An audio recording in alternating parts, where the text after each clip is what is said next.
الحق تسيس ونعقد حق تسيس واليوم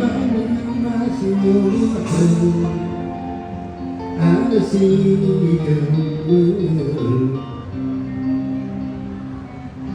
يتجمع العويس يتجمع العويس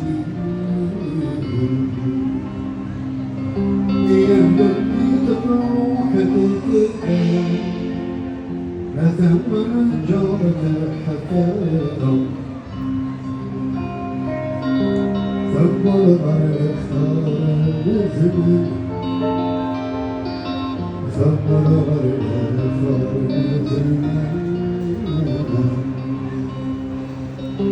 الأمي بالنسيت